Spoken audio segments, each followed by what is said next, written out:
In a grand Spanish court bound by pride and tradition, an Arab prince stands isolated, misunderstood by all, until a humble maid approaches and speaks softly in his own language, offering him a single cup of tea. In this simple act of kindness, two hearts from different worlds connect deeply, defying rules, protocol, and expectations. But love in such rigid circles carries risks and demands sacrifice, forcing them to decide between duty and the quiet truth they found in each other's eyes. Ultimately, their courage to choose authenticity over acceptance reshapes the meaning of honor, freedom, and love itself. Before we begin this beautiful period romance story, tell me in the comments where you're listening from. I love knowing where you're joining me from. The great audience chamber of the Palacio del Almirantazgo was cloaked in the stale perfume of formality. Beneath the gilded molding of the high, vaulted ceiling, dozens of nobles stood fanning themselves, their silks rustling like agitated wings, the lace at their sleeves quivering each time a whispered speculation passed from one powdered mouth to another. Light from the arched windows poured onto the polished marble floor, made hazy by the creeping Andalusian heat, which pressed like unseen hands into every crevice of the ornate hall. Somewhere near the altar, a harpsichord played a soft, polite tune, one that failed to mask the tension rising among the assembled guests.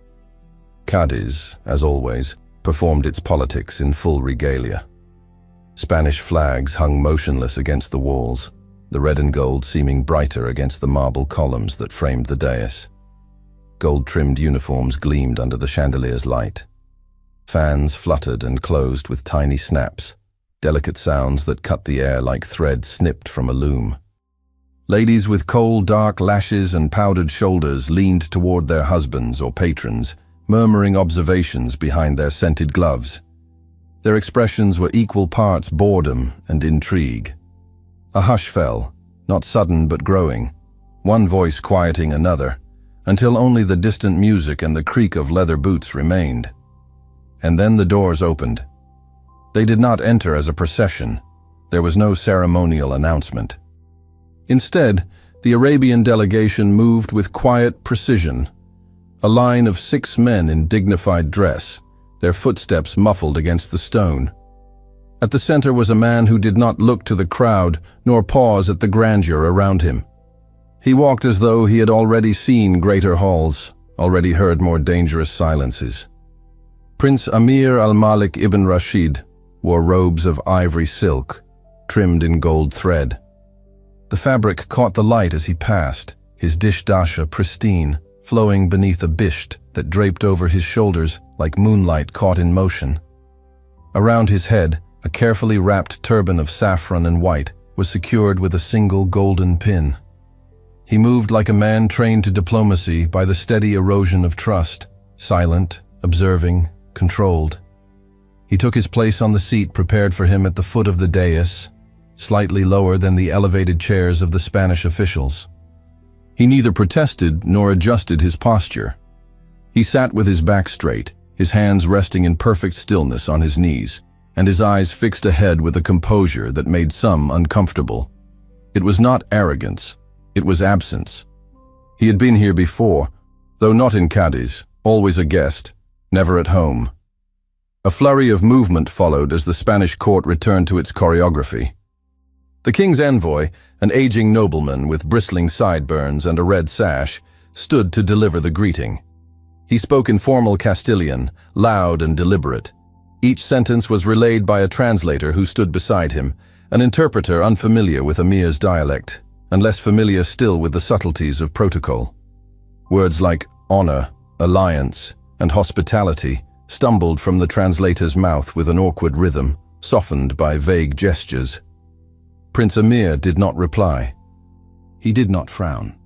He simply listened, his gaze steady and unreadable. When the envoy spoke of Spain's generosity, of mutual benefits, of trade and agreements that would ensure both nations' prosperity, the translator struggled. His voice faltered on words that had no equivalent in Amir's native tongue. And still, the prince remained silent. Murmurs stirred at the edges of the chamber. A nobleman coughed pointedly. A lady in pale blue whispered something behind her fan, earning a flutter of amusement from the woman beside her. To them, his silence was an insult, or worse, indifference. Their world revolved on ceremony and cleverness. Silence, they believed, held no place in diplomacy. Behind a marble pillar near the chamber's edge, half obscured by shadow, a young woman stood with a silver tray balanced in both hands. Isabel de Montijo, her white apron crisp and freshly pressed, waited for the signal to step forward. She had been told to remain invisible, as always.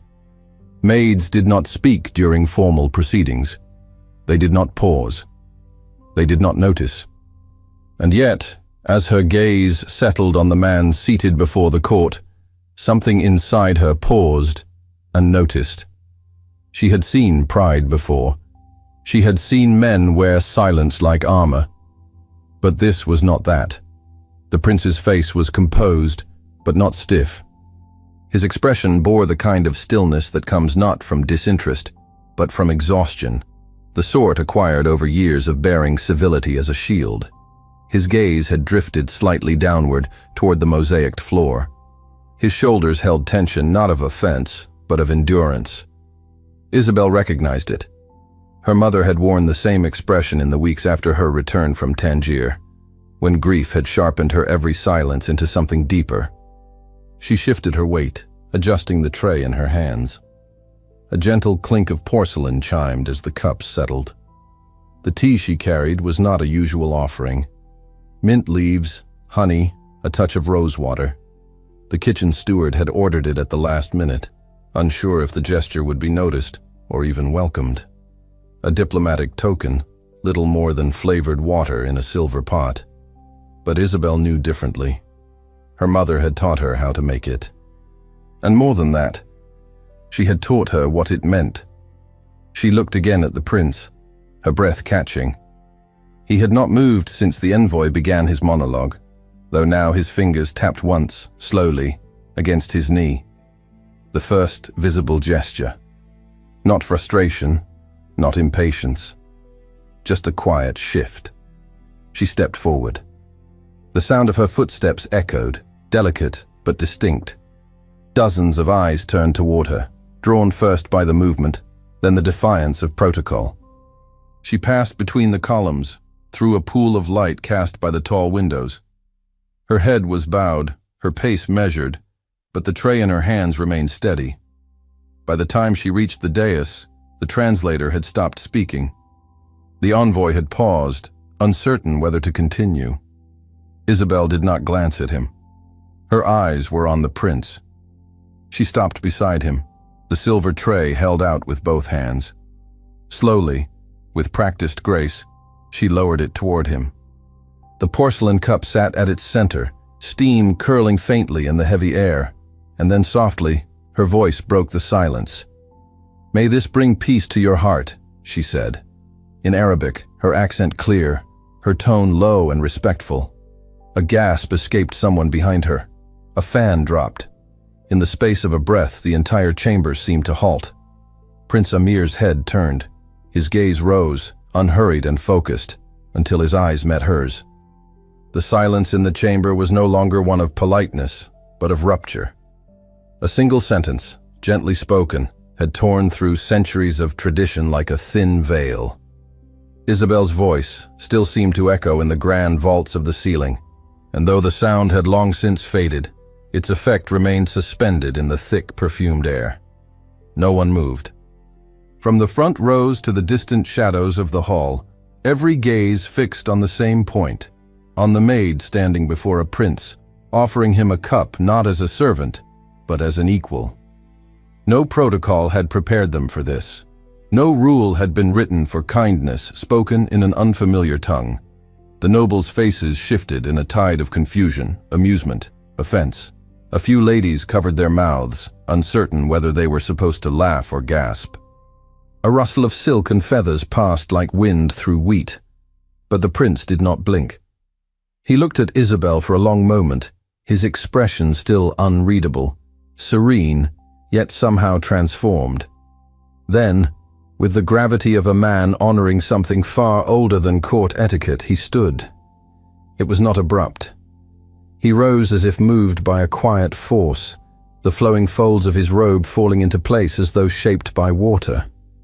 The gesture was simple, deliberate, and devastating in its meaning. He bowed his head slightly, not to the nobles watching, but to Isabel. He extended his hand. She had not expected it, and for a second, her breath caught in her throat. The porcelain teacup trembled slightly on the tray, but her training carried her forward, and she lifted it toward him with both hands, careful and poised. As his fingers closed around the cup, they brushed hers, not by design, not carelessly. The contact was brief, no more than a passing warmth, but it struck her like a cord plucked deep within her chest.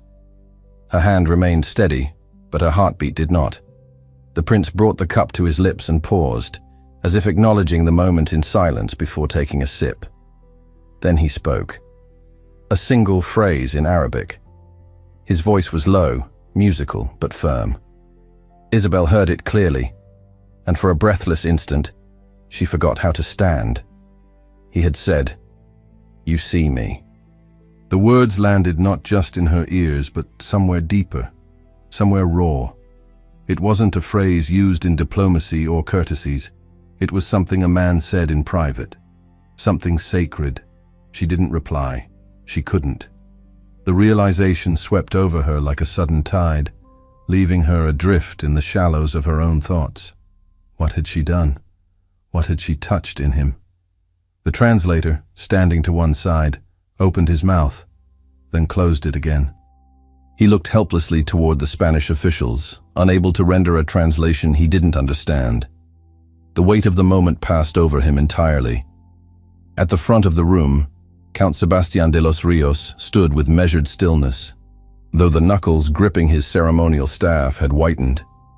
His lips pressed into a faint line. He had seen power shift before, sometimes in battle, sometimes in council chambers, but never like this. Not in a glance. Not in the space between a prince and a maid. His gaze moved to his niece, standing elegantly beside him in a gown of palest gray. Eleanor's fan was closed, unmoving in her gloved hand. Her eyes remained on the prince, unreadable but unwavering. It was the first time all morning she had not glanced at herself in a mirror. A few rows back, the whispers began to coil through the chamber like smoke, rising in cautious threads. The audience, so carefully orchestrated, had lost its shape. Even the court musician at the harpsichord faltered, letting the final note die unfinished. The king's envoy cleared his throat loudly. He gestured toward the translator, then looked imploringly at the delegation.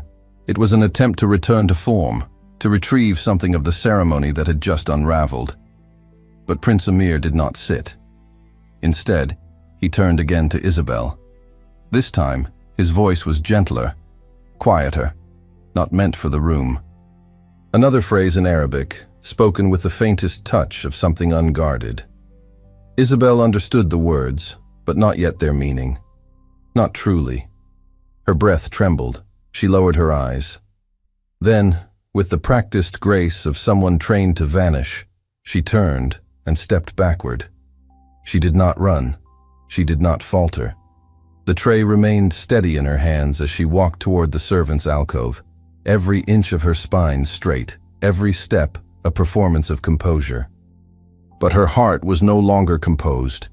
It beat wildly beneath her bodice, the sound thudding in her ears. Behind her eyes, a brightness built, one that she refused to let fall. The curtain into the alcove parted and closed behind her, shutting out the court and its gazes. But nothing could shut out the sensation flooding through her, like warmth after years of cold. It was not infatuation. It was not even boldness. It was recognition. She pressed the tray to her chest and exhaled. Behind her, in the chamber she'd just left, the voices rose again. They had grown braver now, emboldened by distance. Some questioned her accent, others her presence. A nobleman called it absurd. Another muttered that the prince must be mocking them. But Prince Emir did not join in their conversation. He remained standing a moment longer, watching the place where she had disappeared. Something shifted behind his expression, something no one else noticed, distracted as they were by hierarchy and performance. It was not a smile. It was not sadness. It was the look of a man who had been reached. The envoy stepped forward again, voice strained with forced enthusiasm, returning to the agenda in a tone that attempted to reclaim control. The translator resumed his position, clumsily picking up where he had left off. The prince finally returned to his seat. He said nothing. Behind the curtain, Isabel leaned against the cool stone wall, the tray pressed flat against her skirts. The clamor of the chamber dulled to a muffled hum. Her mind, however, was deafening. She replayed his words, not once, but a dozen times, searching them for meaning, for weight, for danger. Her breath came quickly, her fingers tight on the tray's edge. Then, from a few paces away, she heard a voice, low and clear, directed not to her, but to the chamberlain who had stepped into the alcove moments earlier. Find out everything about the maid who speaks Arabic. The corridors behind the grand chamber twisted like the innards of a labyrinth, narrow and unadorned, lit only by the flickering of oil lamps mounted on aged stone walls. Isabel moved swiftly through them, her skirts brushing the worn floor as her steps echoed down the path she had taken hundreds of times before. But never like this. Her pulse thundered in her ears, an erratic rhythm of dread and wonder that made her breath shallow. The tray, now empty of its porcelain burden, felt impossibly light in her trembling hands. Her fingers still remembered the warmth of his. The briefest touch, uncalculated and quiet, had kindled something in her chest that refused to dim. And yet, even now, reality returned like a cold wind slipping beneath a door. She had spoken to a prince, in his own language, in front of the court. In Cadiz, impropriety was not washed away by good intentions. She knew what she had done. Even as her feet carried her farther from the audience chamber, her mind whispered all the rules she had broken. Servants did not speak unless spoken to. Servants did not step forward during official proceedings. Servants certainly did not make eye contact with royalty, let alone address them in a language foreign to the court. Her gesture had been one of instinct, not strategy. But instinct, she knew too well, offered no protection against the machinery of power. Still, regret would not take root, because something in that moment had been real. The look in the prince's eyes, a flicker of astonishment, followed by something quieter, almost aching, was not something she could forget. Amid the carefully rehearsed phrases of statesmen and the veiled scorn of painted noblewomen, his reaction had been genuine. She slipped into the scullery with a quiet breath, her back pressing against the wall as the tray lowered slowly into the waiting basin. The room was steeped in the scent of rosemary from the bunches hanging to dry above the hearth. Soap residue clung to the copper pots stacked in the corner, and a fire snapped weakly in the grate. In the stillness, she could almost believe the world had narrowed again, returned to the familiar rhythm of service. Almost. But the weight pressing into her chest remained. She removed her apron slowly, her hands moving with mechanical precision. Across the room, another maid glanced at her with wide eyes, then quickly turned away, her silence sharper than any accusation. It was not hostility. It was fear. Isabel understood it too well. She had only just begun to wash the tray when a voice called her name from the doorway. The house steward. He did not explain. He never did. He simply looked at her in that hollow, expectant way that left no room for refusal. She followed him without a word. The hallway to the Count's private study was even colder than she remembered. A corridor of polished floors and tall windows, it faced the central courtyard where the orange trees bloomed in careful manicured silence. The sunlight had dimmed. Shadows stretched longer now across the marble tiles. She kept her gaze low, her hands clasped in front of her, careful not to show her shaking fingers. When the steward opened the door and stepped aside, she entered alone. The study was modest for a man of the Count's station.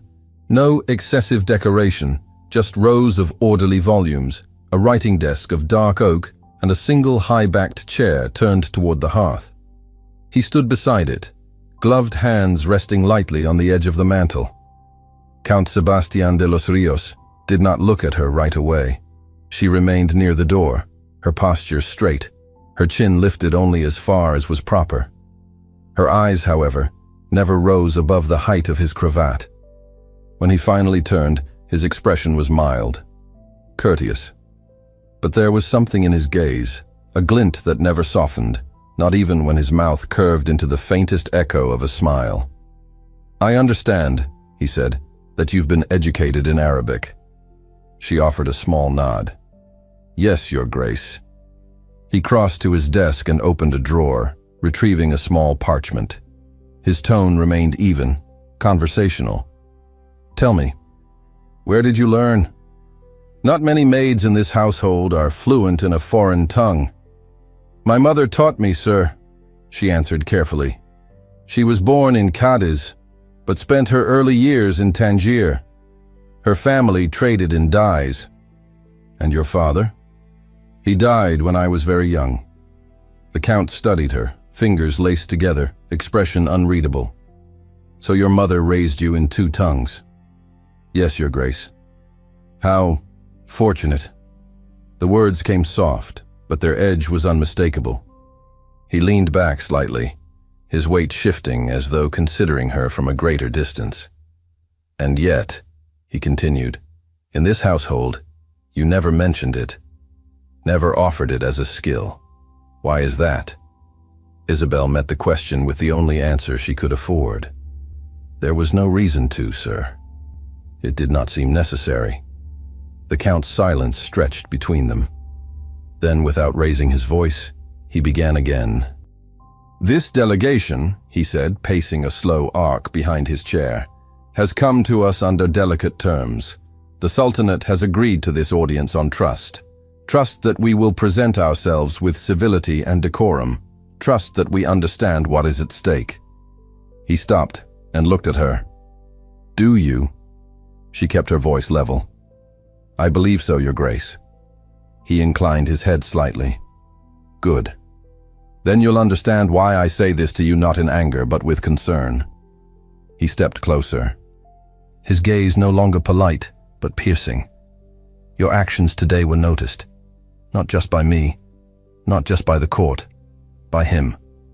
Her breath caught. "You may think your gesture was harmless," he said, "but it was not. It was inappropriate. It was disruptive." She said nothing. He circled her slowly.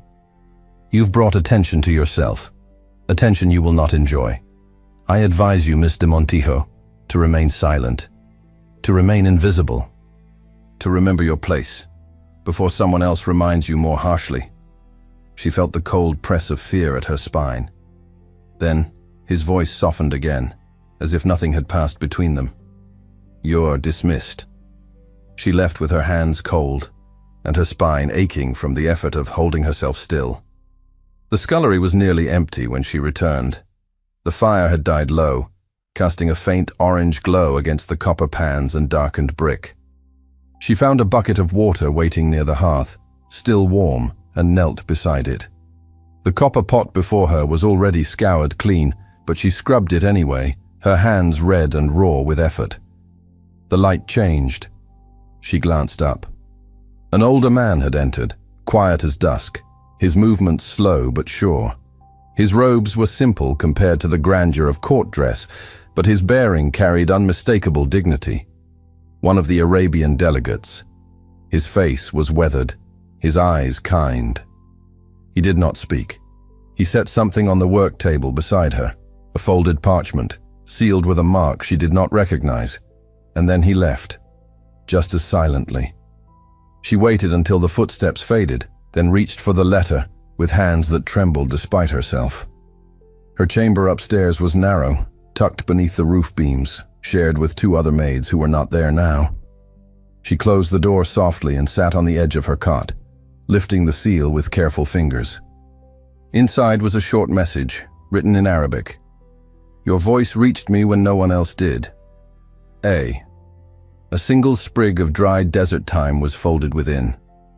She pressed the paper to her chest, breath caught in her throat, eyes stinging for reasons she could not name. The corridor beyond her door creaked. She looked up and saw Doña Elena standing silently in the hall, watching her. Doña Elena stepped into the room without knocking. The candlelight caught the sheen of her silk gown as she entered, each measured step a reminder that she had never once been asked to wait for permission. Her presence was like the tide, inevitable and quiet, but always eroding something as it moved forward. She closed the door gently behind her, and the simple sound carried through the narrow chamber like the soft click of a lock. Isabel didn't rise. She sat still on the edge of her cot, the parchment folded tightly in her lap, its edges pressing against her palm. Her shoulders remained straight, her chin level, but the racing of her pulse was harder to command. The figure before her wasn't loud or angry. She didn't need to be. Elena's eyes swept the room with practiced elegance. Her lips curled into a polite smile, one that never quite reached her eyes. Her gown, a pale lavender silk with pearl beading at the sleeves, shifted as she moved closer. Its rustle more fluid than fabric should sound, like water passing over stone. "My uncle believes in order," she said, her voice a soothing murmur. "He considers it a virtue, you know. Predictability, stability. Nothing unsettles him more than when people behave unexpectedly." She glanced around the small chamber, gaze lingering for a heartbeat too long on the discarded apron folded near the wash basin. "And yet," she continued, "even the smallest ripple can upset a still surface, can't it?" Isabel said nothing. Elena turned her eyes on her at last, cool, gray, and unwavering. "You've caught his attention, of course, though I'm sure that wasn't your intention." Still, Isabel did not respond.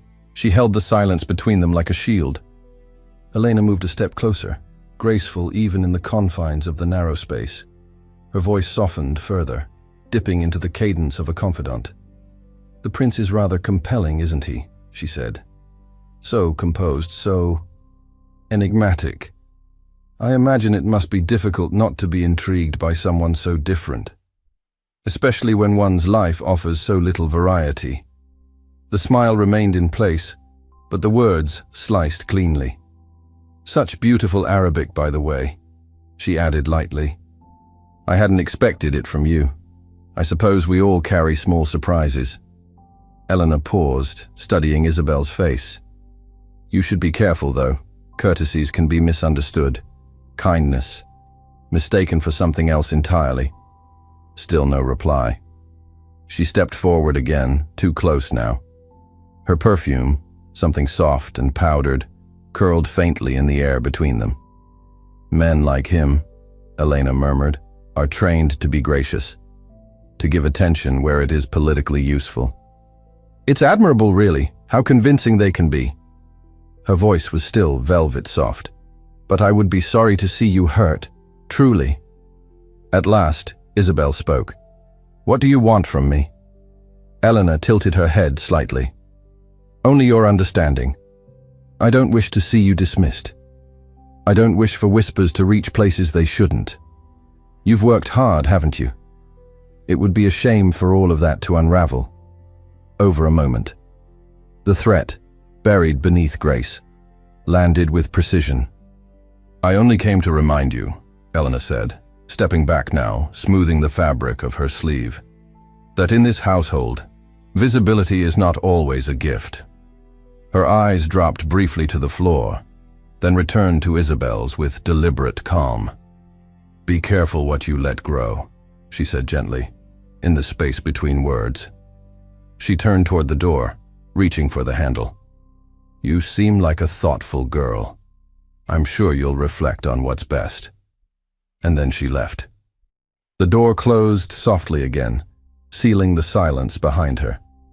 Isabel sat motionless, the parchment still in her lap, her other hand clutched tightly around the locket she wore on a ribbon around her neck.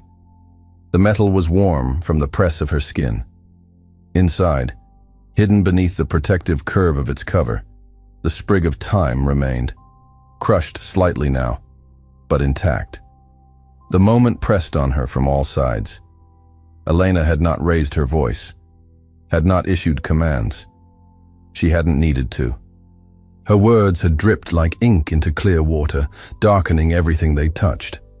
Even the candlelight seemed dimmer now, more uncertain. And yet, even with her throat tight and her hands cold, Isabel did not retreat. Not entirely. She tucked the letter beneath her pillow, slipped the locket back inside her bodice, and breathed deeply through her nose, forcing stillness into her body. Elena's warnings had not been idle. She was right about one thing: attention could be dangerous.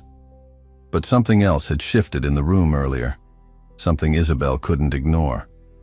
It had nothing to do with alliances or diplomacy. It was something in the prince's eyes, something she hadn't imagined. That night, the corridors of the guest wing were nearly silent. The hour was late, and most of the household was occupied preparing for the second round of audiences and meals that would resume in the morning. Isabel moved carefully, a stack of folded linens balanced against her hip as she stepped down the quiet hall. The wall sconces flickered with low-burning lamps, their light casting long shadows across the patterned floor. She passed the threshold of the third chamber when she paused. Something had stirred behind her. A sound. Soft. Her name. She turned sharply, the linens nearly slipping from her arms. A figure emerged from the alcove near the window, stepping into the pale gold spill of lamplight. Prince Amir stood alone in the corridor, his robe darker now, a deep gray that blended into the shadows. The turban was gone, and his hair was pulled back at the nape, the loose strands grazing the curve of his neck. His gaze met hers, unguarded. "I need to speak with you," he said quietly. The corridor was quiet, its stillness broken only by the whispering flicker of oil lamps mounted along the stone walls. Their golden glow pulsed gently in the breath of a passing draft, casting long, moving shadows across the mosaic floor. The light danced over Isabel's face, outlining the slope of her cheek and the subtle curve of her lashes, as she stood frozen, linen bundles clasped to her chest. Prince Amir didn't step closer. He didn't have to. His presence filled the air between them with the weight of unspoken questions and a tension that trembled just beneath the surface of decorum. He stood in his dark robe, composed, as if the shadows were part of him. He made a subtle motion with his hand, a tilt of his fingers in silent invitation. Isabel's breath caught. She glanced once down the corridor, searching the corners and the gaps between doors. There was no one else. Not yet. She nodded, a barely perceptible dip of her chin, then shifted the linens into the crook of one arm. The other hand found the edge of her skirt, holding it slightly off the ground as she followed him. They walked in silence through the narrow servants' passage, their steps soundless against the flagstone floor. The walls pressed in around them, not oppressively, but with a kind of secrecy, like the corridors themselves were keeping what passed between them hidden from the wider world. Isabel kept her eyes on the path ahead, every nerve taut with awareness of the man just steps in front of her, the way the hem of his robe brushed the floor, the way his shoulders moved beneath the fine wool. The passage curved and narrowed before opening onto a small, neglected courtyard tucked behind the palace kitchens. The air shifted immediately, touched by the breath of the sea. Ivy climbed the stone walls, twisting in thick ropes over the crumbling edges of a fountain that had long since run dry. The scent of jasmine hung in the air, stirred by the salt breeze that drifted through the cracks in the high garden walls. Isabel paused in the archway, but Amir continued to the center of the courtyard, his footsteps soft over the uneven stones. He stopped beneath the overgrown trellis and turned toward her, the low light catching the line of his jaw and the quiet seriousness in his expression. "It's difficult," he said in careful Spanish, "to explain how loud silence can become when no one speaks your name in a voice that feels true." His accent was rich, precise, not polished like a noble's, but deliberate in its restraint. Isabel took a slow step forward, setting the folded linens on the stone ledge of the dry fountain, her fingers brushing a sprig of ivy. Amir's gaze softened as he watched her. "I didn't expect anything today," I have stopped expecting anything from rooms filled with men who see only the robes I wear. He took a breath. But then you spoke. In my own tongue. Isabel's hands curled at her sides. She didn't trust her voice. The weight of what she'd done still rested heavily in her chest, but it was slowly being reshaped into something less sharp. Something like understanding. You didn't only give me tea, he said gently. You gave me dignity. She looked at him then, meeting his eyes. It wasn't planned, she said, her voice low. I know. He smiled faintly. That's why it meant something. The air between them shifted. It wasn't the kind of closeness that could be measured by distance. It moved more subtly, through breath, through silence, through the brief flicker of expression in a half-lit garden when the world was looking the other way. He moved to the side of the fountain, resting one hand against the rim of the stone. The vines there had begun to blossom, tiny white flowers opening to the cool of night. Your mother, he said, now in Arabic, the language flowing easily from his lips. She taught you. Isabel nodded. She lived in Tangier until she was 17. Her family came back to Spain after the French blockade. She missed the sound of the prayer bells. He listened carefully, the lines of his face still and attentive. She taught me words for warmth, Isabel said. For kindness. She said there are words in Arabic that don't exist in Castilian. Not really. That's why she never stopped using them. Amir's eyes held hers. There are. Their voices lowered further, not by intention, but instinct. In the hush of the courtyard, even their breath seemed louder.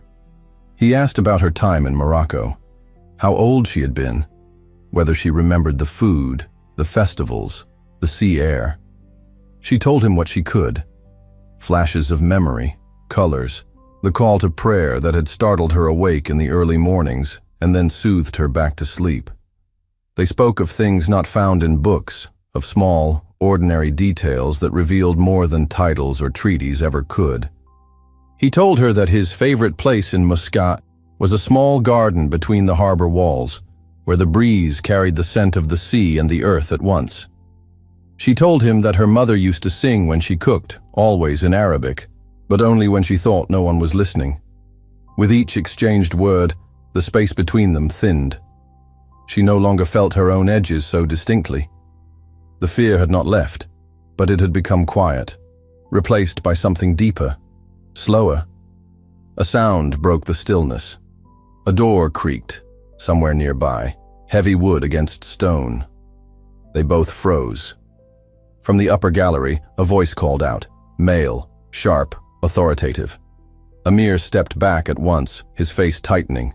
He looked toward the passage they'd come from, then back to her, his expression urgent, but not panicked.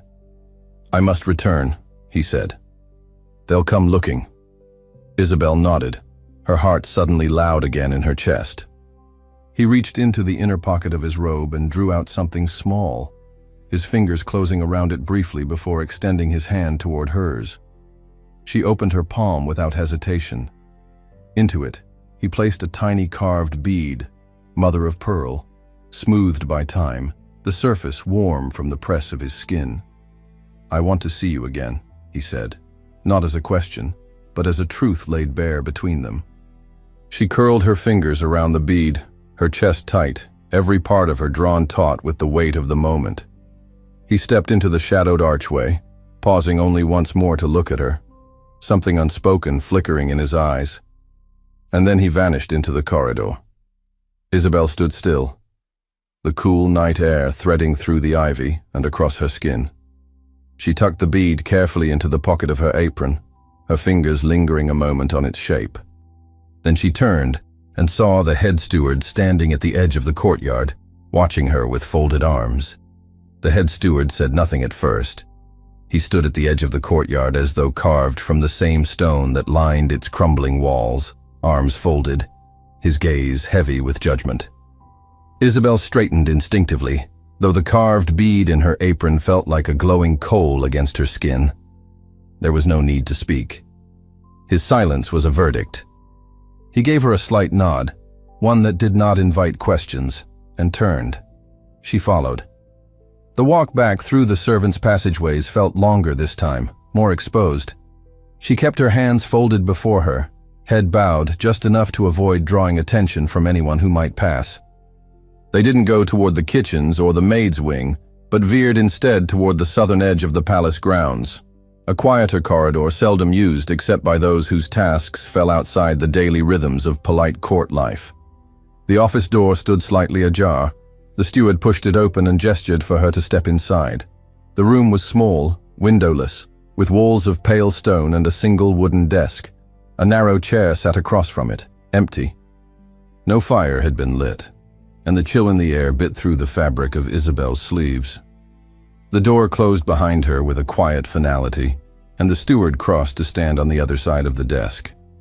He didn't sit. "You have been noticed," he said, without any preamble. "And not for the reasons one hopes to be in a house like this." She kept her eyes fixed on the grain of the floorboards. Her jaw tightened, but she did not speak. "Rumors travel faster than footsteps in these halls," he continued, "and some whispers are no longer just whispers. Count Sebastian is aware of what happened in the courtyard. Others are too." Still, she stayed silent. "You are not being dismissed," he said. "That would draw attention. But your current placement is no longer appropriate. From this evening forward, you'll be reassigned to the laundry wing by the stables." It was not a punishment in name, but it was a removal. The stables were far from the palace proper, outside the main building's reach. She would no longer be near the guest wings or the audience chambers. She would not serve at meals. She would not carry linens past the nobles' doors. She would disappear. The steward's tone didn't waver, though his gaze narrowed. "Do you understand?" "Yes," she said quietly. He nodded once, brisk and final. "Pack your things. You'll be escorted shortly." She was taken not back to her chamber, but to the scullery where her apron and satchel had been placed on the bench by the hearth. One of the junior maids stood in the corner, wringing her hands and pretending not to look. Another passed behind her without saying a word. No one met her eyes. She opened the satchel with steady fingers. The carved bead was still in her apron pocket. She slipped her hand beneath the folded cloth and tucked the bead into a hidden seam near the lining, alongside the note from the prince and the fragile sprig of dried thyme. Her mother's locket, still warm from where it had rested against her skin all day, was clasped around her neck, hidden beneath her bodice. She did not take it off. The walk to the stables was short, but to Isabel it felt as though she'd crossed some invisible border. The stone changed beneath her feet, from marble to worn flagstone, then to rough dirt. The low-ceilinged building that housed the laundry wing was tucked beside the horse paddock, its windows small and fogged with steam. Inside, the air was damp and thick with the scents of boiled linen, lye soap, and straw. She was given no tour, no greeting. A bucket was placed in her hands, and she was told to begin. All afternoon and well into the evening, she worked in the half-light of the washroom, sleeves rolled to her elbows, wrists raw from scrubbing. The rhythm of labor numbed her thoughts. Water sloshed, soap foamed. Her hands moved without instruction, dipping fabric into vats, lifting steaming sheets from copper kettles, rinsing, wringing, hauling. Outside, the sky darkened. The muted clamor of the main palace fell away, distant and muffled through layers of stone and space. But shortly after nightfall, a bell rang out from the palace tower. 2 slow tolls. A summons. She recognized the tone. Diplomatic guests were being called to a second private audience. Her breath stilled. This time, the terms would be harder. There would be offers beneath offers, questions that carried no answers, and pressure, always pressure. She could feel it as though she stood in that chamber again, beneath 100 veiled glances and eyes that searched for weakness behind every courteous phrase. She thought of him sitting there, as he had before, hands resting still, face unreadable. How many times had he been pulled between duty and desire? How many times had he allowed himself to feel nothing just to survive? She leaned against the doorframe, the hem of her skirt damp from the washwater, and let the sound of the sea reach her through the broken slats in the stable walls. That night, she was shown to a cot in a narrow alcove at the end of the laundry corridor. It was barely long enough for her to stretch her legs, and the mattress sagged in the middle, but she was too tired to care. She removed her apron carefully, her fingers brushing over the hidden seam, checking that the bead was still there. It was.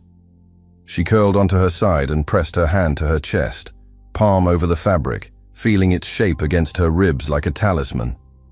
The wind shifted outside. A shutter creaked somewhere down the corridor. Then footsteps. Soft, deliberate. They paused outside her door. She sat up slowly, the blankets sliding from her shoulders, a whisper of paper. She pushed off the thin covers and stepped to the door, heart in her throat. Kneeling, she reached beneath the edge and drew out a folded note. The seal was unfamiliar to most, but not to her. She had seen it carved into the gold pin at his collar. Her fingers trembled as she unfolded the parchment. Inside was a time and a place for one final meeting. The air was still when Isabel slipped out of the laundry wing, her footsteps silent on the gravel path that cut behind the outer kitchens. The moon had not risen yet, and the palace grounds were bathed in the soft, tentative dark before true night. A faint mist clung low to the earth, curling around her ankles like fingers, blurring the edges of stones and hedges, softening the world into quiet uncertainty. She moved with the practiced caution of someone who had spent most of her life learning how not to be seen. The path to the inner courtyard had always been familiar, lined with oleanders, guarded by silence. But tonight, she saw the torchlight before she reached it. Guards. 2 of them, standing at opposite corners of the space where jasmine vines had once offered refuge.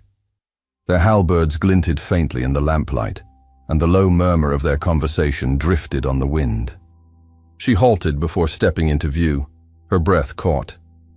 The note she carried, the one that had been slipped under her door hours earlier, rested inside the fold of her apron. The parchment's crease was still sharp. She had memorized the instructions. Not the courtyard, the chapel. She turned and took the longer way around the stables, ducking beneath the arch that framed the eastern corridor, a narrow hall flanked by old storage rooms and boarded windows. The smell of dry plaster and cold earth filled the air, the scent of places long left untouched.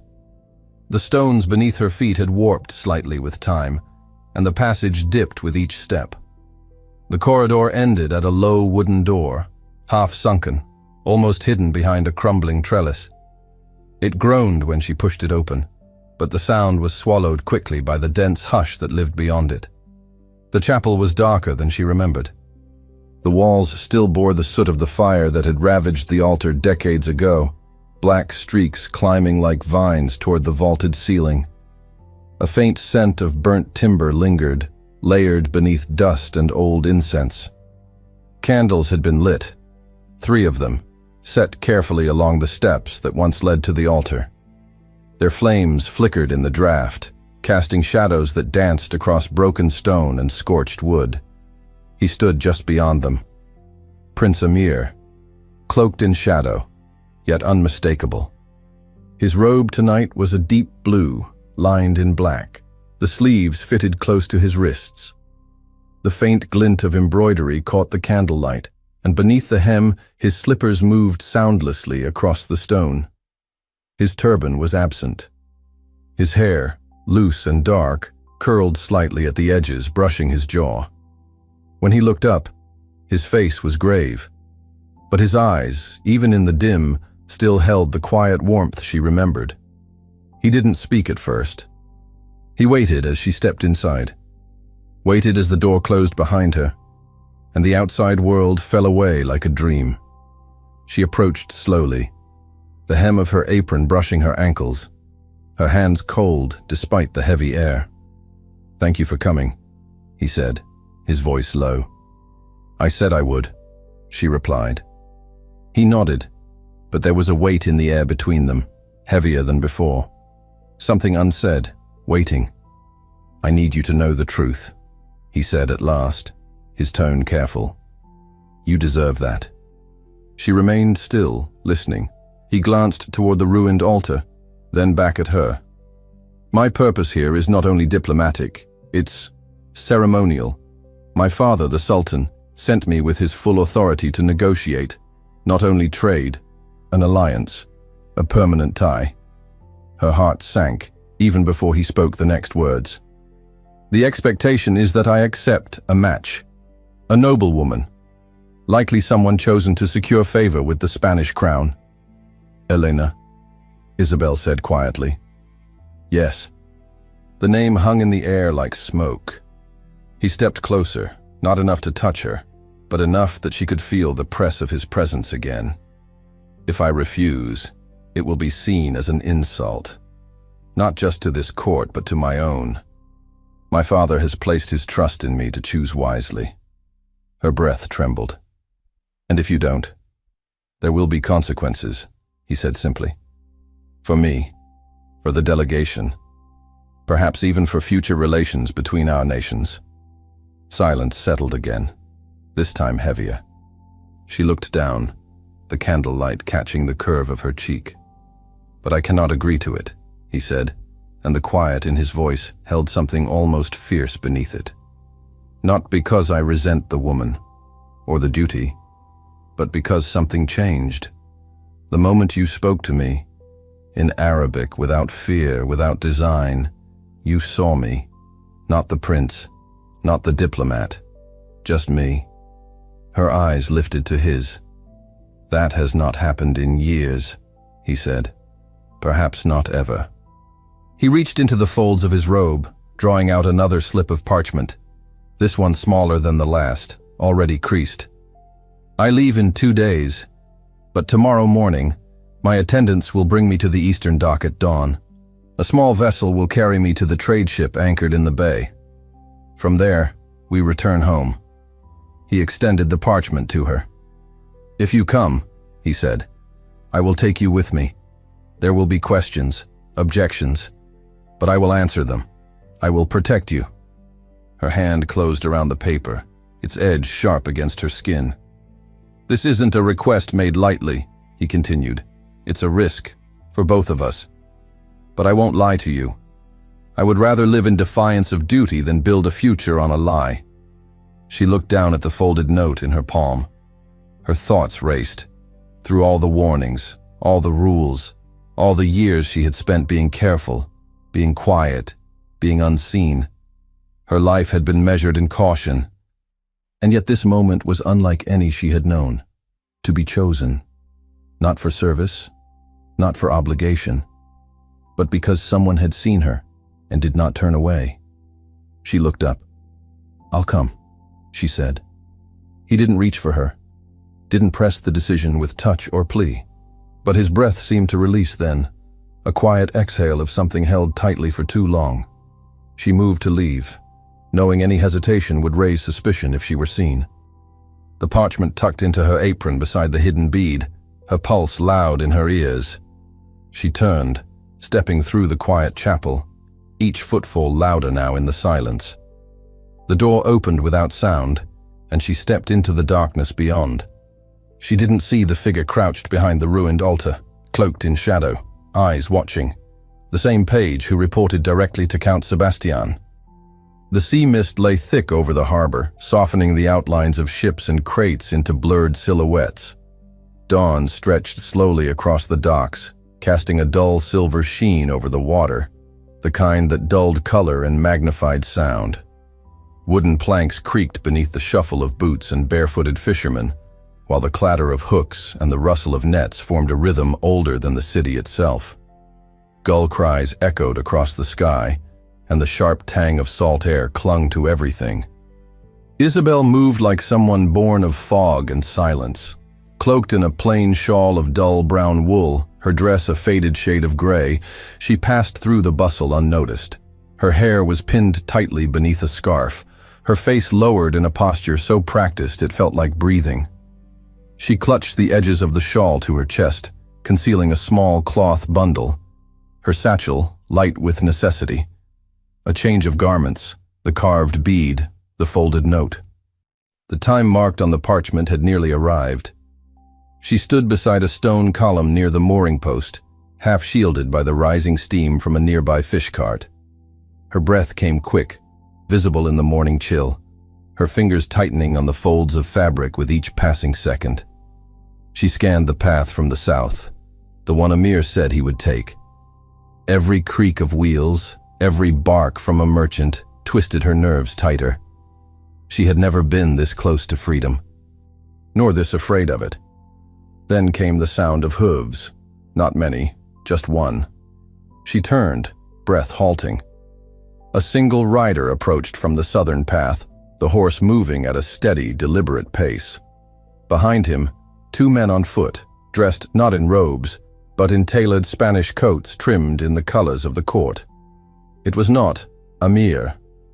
Count Sebastián de los Ríos dismounted with the ease of someone long accustomed to command. His boots struck the dock planks with the finality of law. His coat was perfectly tailored, dark wool lined with crimson, and a fine leather glove covered the hand that rested on the hilt of his riding crop. He did not raise his voice. He didn't need to. Two guards flanked him, palace men, not soldiers, but with the same air of authority. Isabel didn't move. He approached with calm, measured steps, his expression unreadable save for the faint flicker of something that gleamed like satisfaction behind his eyes. "Señorita de Montijo," he said, his voice as quiet as it was unyielding. "I believe you are waiting for someone." She kept her hands close to her body, her shoulders drawn, but did not look away. "The prince has been delayed," he continued. "A private audience with the governor, urgent, unavoidable." She said nothing. Count Sebastian tilted his head slightly. "You did not think we would allow him to vanish without ceremony, did you?" One of the guards stepped forward. Isabel's grip tightened around the shawl. "You will return to the household," the count said, quietly, without resistance. "Any further contact with the foreign delegation will be considered sabotage." The word struck like a blade dulled by repetition, but still sharp enough to cut. "You've embarrassed yourself enough," he added, his voice cooling further. "And your presence here confirms everything I had begun to suspect." He held out a hand. She hesitated, then passed the cloth bundle to him. He opened it with care, unfolding the satchel's flap, the damp air curling the edges of the parchment tucked within. He searched briefly, methodically, until his fingers closed around something small. He drew it out and held it to the light. The carved bead, mother of pearl, smooth and glinting faintly in the silver haze of morning. He didn't speak. He simply looked at her, as though seeing her fully for the first time, and registering her not as a girl, but as a threat. Then he turned. "Escort her back," he told the guards. "Make certain she is seen." The guards stepped forward. Isabel followed without struggle. Across the harbor, where the masts of merchant ships rose like skeletal trees against the pale sky, the trade vessel waited. But its boat, its path to escape, remained at the far pier, empty. Amir paced inside the governor's council chamber, his patience thinning with each passing minute. The meeting, framed as a final gesture of gratitude and mutual respect, had stretched without direction. Questions meandered. Topics shifted. It was only as the governor's tone grew vaguer and the conversation looped that Amir saw the design in it.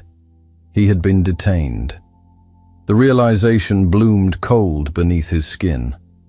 When the meeting finally ended, he descended the palace stairs with deliberate calm, his steps precise, his face a mask carved of stone. He reached the docks before the sun fully cleared the horizon. She was not there. He scanned the figures moving along the mooring posts.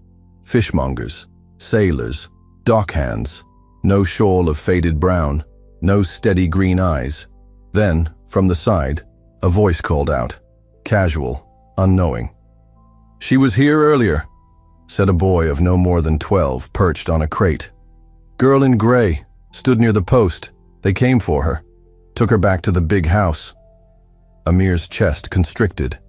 He said nothing, only nodded once and turned. The carved bead, he realized, was gone from his inner pocket. His composure did not crack, not in front of the dockhands, not on the walk back to the guest wing. But fury simmered beneath the stillness, not the anger of insult, not even betrayal.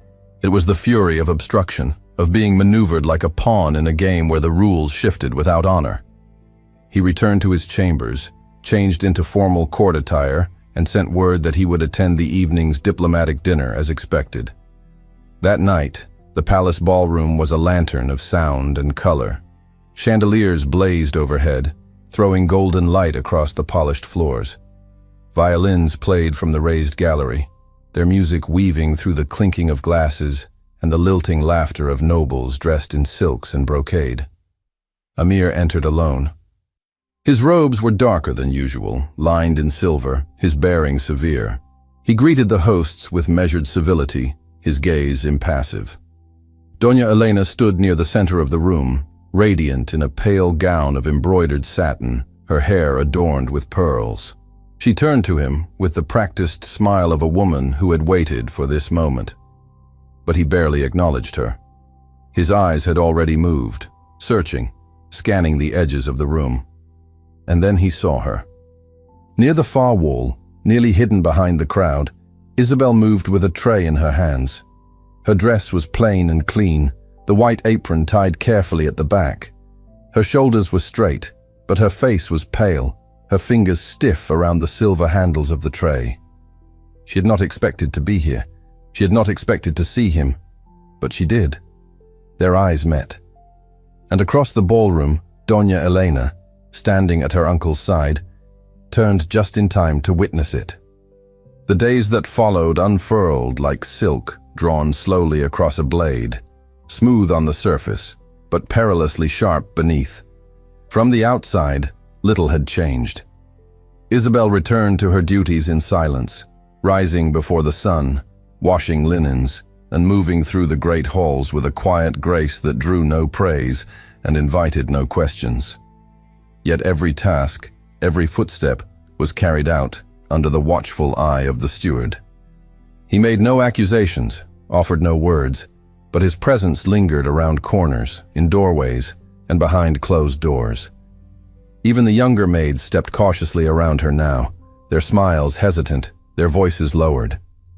Doña Elena never spoke to her again, but her presence was just as exacting. When they passed one another in the ballroom, or in the shadowed corridors leading to the service galleries, Isabel felt the brush of her gaze, cool, considering, unreadable. It wasn't hostility that moved behind Elena's eyes. It was calculation. Isabel had become a variable in a game that was never meant to have surprises. At court, Prince Amir moved through each obligation with practiced serenity.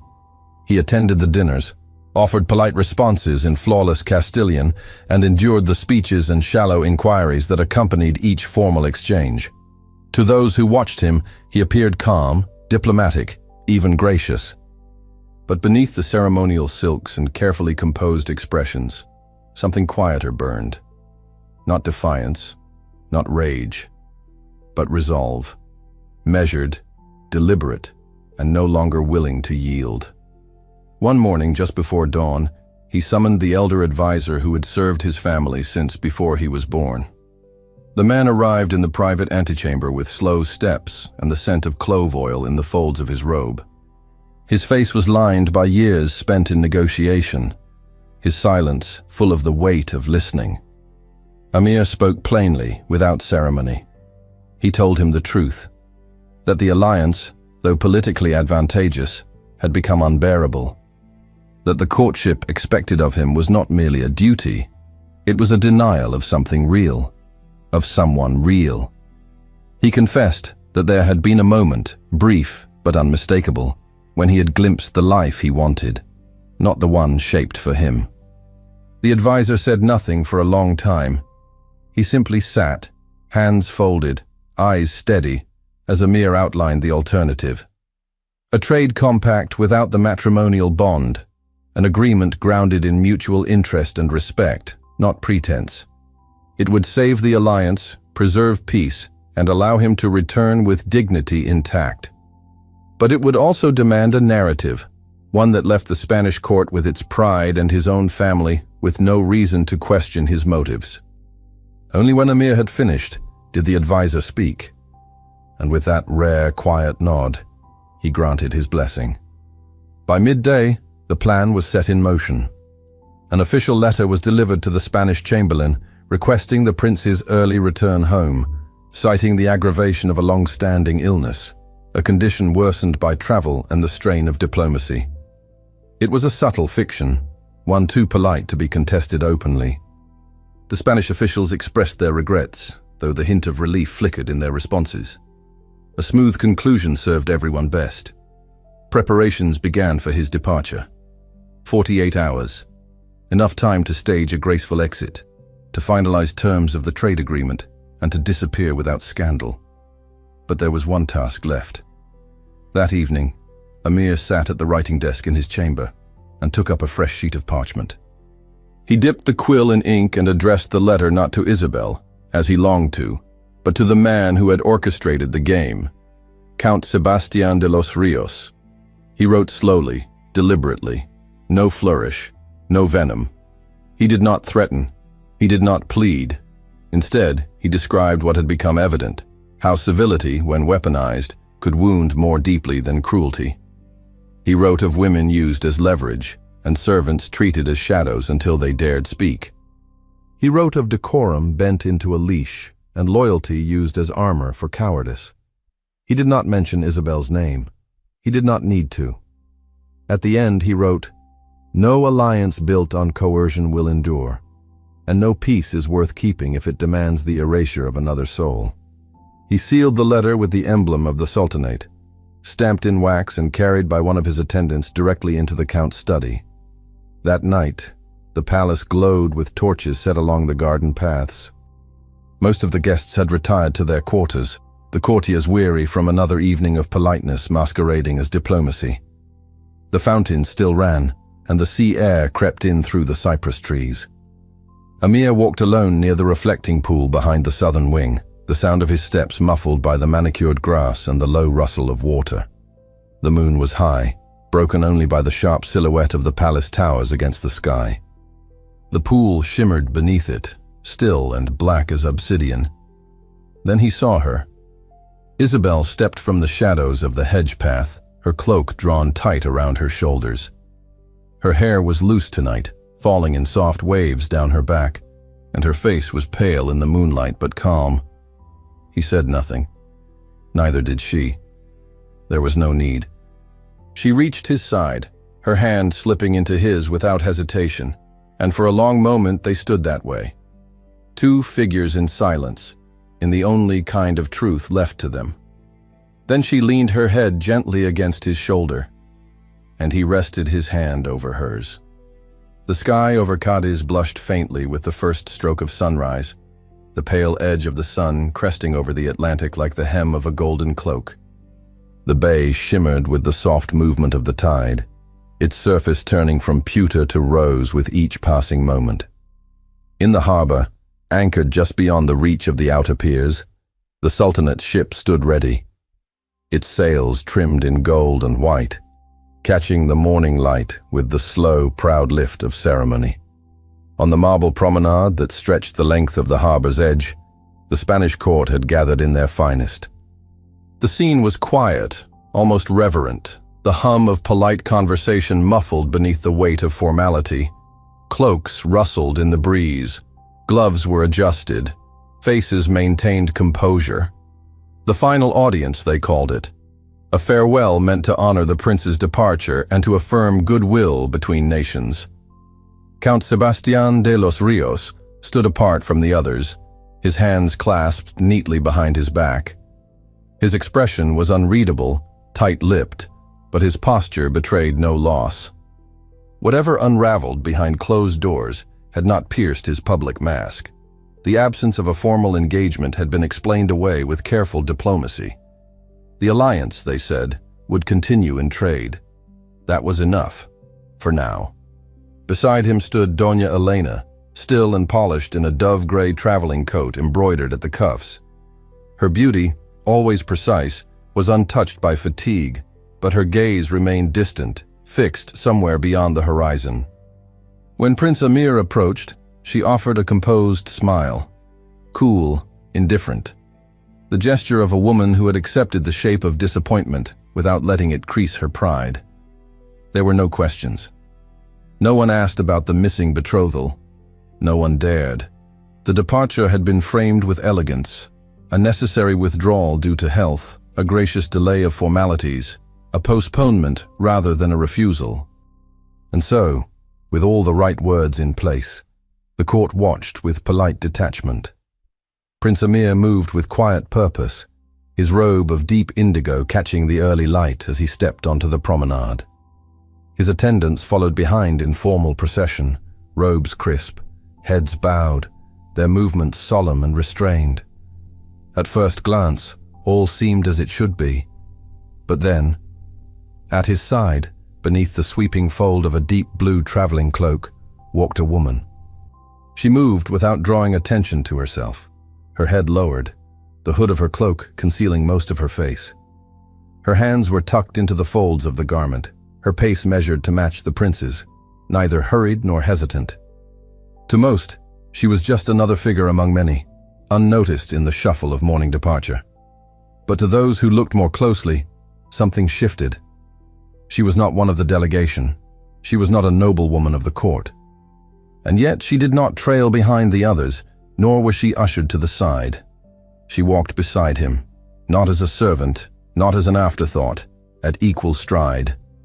Isabel felt every step down to the marrow of her bones, the cloak draped heavily across her shoulders, concealing the simple dress she wore beneath, her boots damp with morning dew.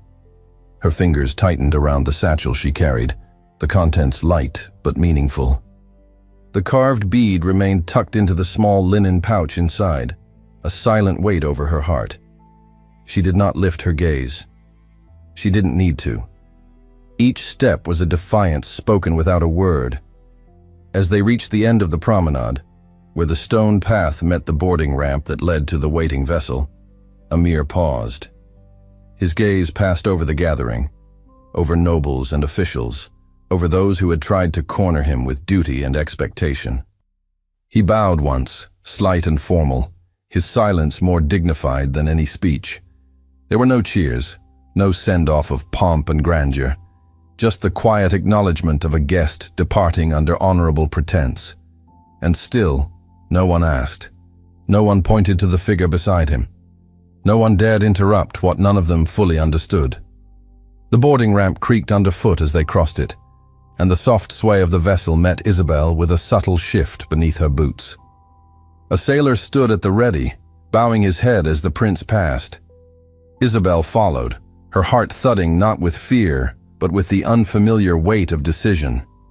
There was no going back. Whatever waited beyond the horizon was unknown, unshaped, but it would be hers. Theirs. The ship pulled from the dock with a slow, steady groan, the sails unfurling overhead with a whisper like breath. The oars dipped into the water, setting the vessel free from the harbor's embrace, and Cadiz began to fade behind them, its white stone glinting in the dawn like distant memory. Isabel stood beside Amir at the rail, the wind tugging strands of her hair loose from beneath her hood. For the first time in years, she let it. Let the wind touch her face. Let the sky widen around her. Let the silence stretch, not as something that isolated, but something that held space for what had not yet been spoken. His hand found hers. She didn't look down. Their fingers wove together naturally, quietly, and they stood that way. Still, steady, as the coast disappeared behind them and the sea opened wide and unknowable ahead. The future was uncertain, but it was theirs. Thank you so much for listening to this story all the way to the end. We hope it moved you as much as it moved us while telling it. What did you think of Isabel and Amir's story? Was there a moment that touched your heart the most? Maybe the scene at the dock, or the final goodbye to Cadiz? I'd love to know what stood out to you. Please leave a comment and share your favorite part of the story. I truly enjoy reading each one. Your thoughts mean so much and help bring these stories to life even more. Leave us a comment telling us where you're listening from and what you liked the most. Rate this story from 0 to 10. What score would you give it? If you enjoyed this story, don't forget to subscribe to the channel and leave a like as a show of support. That really motivates us to keep creating and sharing more stories full of emotion and life lessons. And before we go, we want to remind you that an exciting and heartwarming story recommendation will appear on the final screen. If you'd like to enjoy it, just click on the video. Thank you once again for being here, and we'll see you in the next story.